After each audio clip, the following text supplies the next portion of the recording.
Good day guys, again this is me Ace Striker 21 giving our part 2 episode of flooded engine. So let's start. What causes a flooded engine? You may have encountered a flooded motorcycle a few times throughout the time you've owned your motorcycle. Or perhaps you've simply heard about other people having the issue. We all know it happens, but a lot of people wonder how a motorcycle engine floods in the first place. A motorcycle engine gets flooded when the fuel is running into the cylinder correctly, but there is no spark to ignite the fuel. So the carburetor or fuel injector, usually a carburetor issue, keeps pushing in more and more fuel, but because there is no spark to ignite the fuel remains in the cylinder and eventually fills it up, or more commonly known as floods it. It eventually gets to a point that even if there was a spark that happened with all that fuel built up, the fuel wouldn't ignite because the air-to-fuel ratio is so far off. There literally is no room left for the air to get in to create the appropriate combination needed to create the combustion. In short, the main reason a motorcycle engine floods is because of faulty spark plugs that aren't providing the spark the engine needs to combust. Spark plugs are simple parts, but if everything on them isn't just right, it can cause a slew of problems such as this. The ignition coil as well as the spark plug wires could also be a likely culprit. If the ignition coil is malfunctioning, it won't send the right signal through the spark plug wires and tell the spark plugs to spark.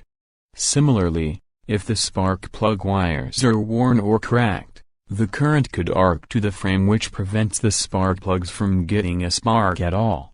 How to tell if a flooded engine is your problem? A motorcycle not starting could be caused by hundreds of reasons, so it's sometimes hard to know if a flooded engine is your culprit.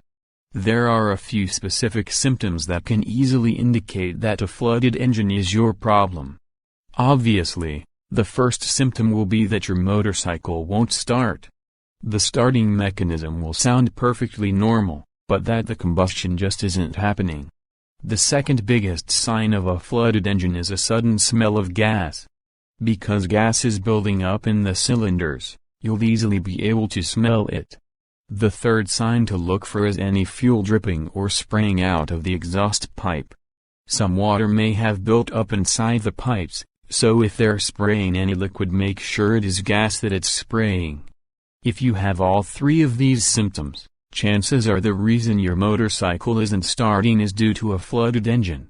There are a few things you can do if you want more visual evidence that your engine is flooding. Because a flooded engine is due to a lack of spark from the spark plug, you can actually check the spark plugs themselves and see if they're giving a spark. Remove the spark plug wires from the spark plug, then remove one spark plug from the engine and reinstall it in a spark plug wire, so the spark plug and wire are just dangling. You'll then need to touch the end of the spark plug to the engine or frame, the hook end, so it becomes grounded. Be very careful with where you ground it. You don't want to ground it near or on any gas or any flammable chemicals. Never ground the spark plug wire on the motorcycle tank. Once the spark plug is grounded with it still connected to the spark plug wire, go ahead and hit the starter button, with your fingers away from the spark. If the spark plug does spark, you'll know the spark plug isn't working. You can try this on all of your spark plugs. If all of them don't work, you likely have an ignition coil issue. If some work and some do not, you'll need to replace all the spark plugs. How to prevent a motorcycle engine from flooding? Like I said before, encountering a flooded engine is annoying and you probably don't want to ever deal with it again.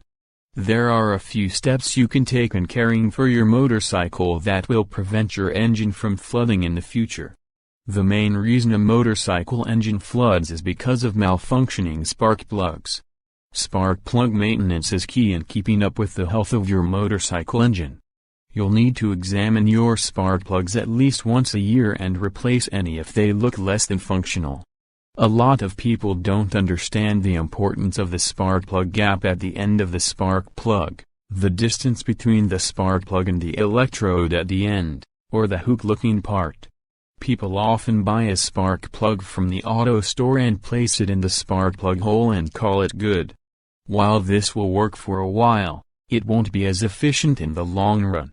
When you buy a spark plug, you must set the appropriate spark plug gap at the end of it. You can buy a spark gap tool for a couple of dollars at any auto parts store.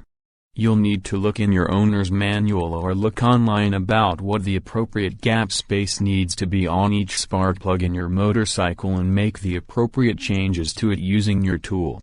Spark plugs do not come stock set at the right gap specific to each vehicle. Along with regular spark plug maintenance, you'll also want to regularly check the condition of your spark plug wires as well. Any cracked or brittle wires should be replaced promptly because any opening in them could cause the current to arc onto the motorcycle itself instead of the spark plug. How to tell if your motorcycle engine is seized? You've probably found yourself in a frustrating situation with your motorcycle. I have restored over a dozen motorcycles, several of which had seized engines. Through my experience, I've been able to easily recognize the symptoms of a seized engine. So, how do you tell if your motorcycle engine is seized? If you are sure your motorcycle battery and starter are in good shape, an electric starter engine will click but will not rotate if it is seized. On a kick-starter engine, the kick pedal will not move at all as it will be stuck in place due to the piston seizure. Having to deal with a seized engine is incredibly discouraging.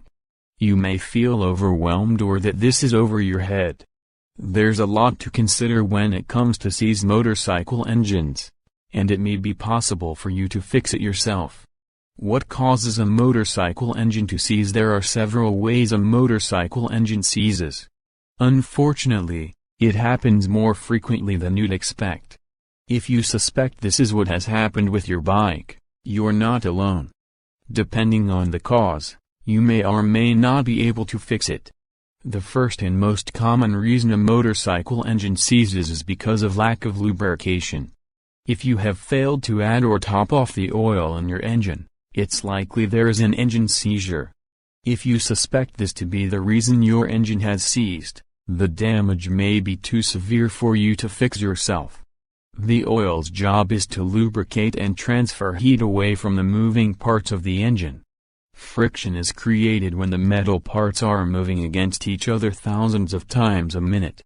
If there isn't oil separating the metal parts during movement, the friction increases significantly as well as the heat, making the up and down motions almost impossible. The increased temperature and friction ultimately cause the engine parts to wear heavily. Parts will want to seize together, but are forced to continue movement, which will cause internal damage including bent valves, broken pistons, cylinder wall scratches, burnt piston rings, etc. The second reason a motorcycle engine seizes is due to old or dirty oil. Sure, it's nice on the wallet to change your oil sparingly, but your motorcycle won't appreciate it and you eventually won't either. Oil thins out and degrades over time and will ultimately have minimal cooking and lubricating effects on your engine. Again, if the lubrication is not doing its job, or doing a poor job, the expansion of the mechanics inside your engine will become too much and cause the pistons to stop moving. The third biggest reason a motorcycle engine seizes is due to rust and grime buildup from sitting for long periods of time. If you let your motorcycle sit for too long, water and condensation can find its way into your carbs and engine, which will expedite the formation of rust. Rust in the engine acts like a weld, fusing your piston to the cylinder wall. Once there's a small bit of rust, that spot of rust will propagate around the entire piston, and soon enough the entire piston is rusted to the cylinder wall,